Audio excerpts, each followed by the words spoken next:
Laundering Assistance Team, also known as AMLAT, in the Australian Department of Home Affairs. I'm delighted to be a part of this online training hosted by Rusi this afternoon.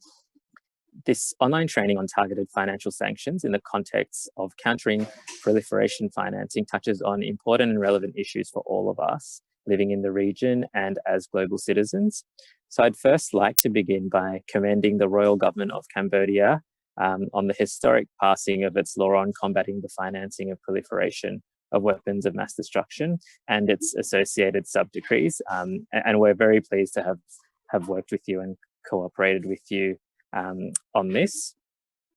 The new counter-proliferation financing law and the sub-decrees establish an important legal framework that allows Royal Government of Cambodia to identify and deprive proliferation financiers of their funds.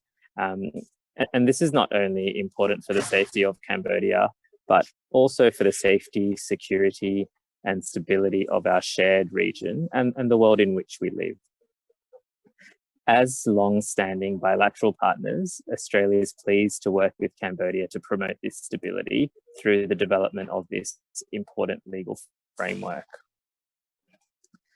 While international treaties and export control regimes have sought to deter and counter proliferation, proliferators have remained innovative and the financing of proliferation is constantly evolving. And there's evidence of proliferators finding new ways to disguise their financial transactions.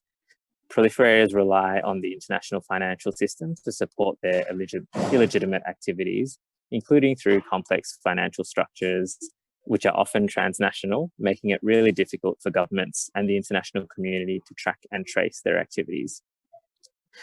This is why it's great to see so many representatives from the private sector today, including from banks, microfinance institutions, and designated non-financial businesses and professions online at today's training. Our ability to combat proliferation financing rests not only on the development of strong legal frameworks, but on the important collaboration between governments and the private sector. Whether you're representing a bank, a law firm, or a financial provider, all of your entities engage directly with clients, and the vigilance that your entities exercise over the activities of your clients play a really important role in supporting governments to identify and to combat proliferation financing. Again, Australia is delighted to collaborate with Rusi to complement our respective work in this space.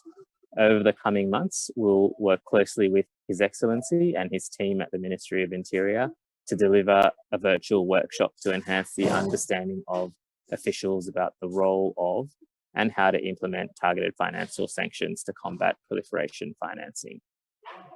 We'll also support the Ministry of Interior to prepare guidance materials to assist with the implementation of the counter-proliferation financing law, including how to work effectively with the private sector to disrupt the financial activities of proliferators. We hope these activities, in conjunction with Rusi's ongoing work with the private sector, will pave the way for Cambodia to continue its solid efforts on combating proliferation financing. We very much look forward to continuing to work with Cambodia and Rusi on transnational crime issues to promote a safer, stable, and more secure region and global community. Thank you again for the invitation to speak, and I look forward to collaborating with you going forward in this very important area of work. Thank you.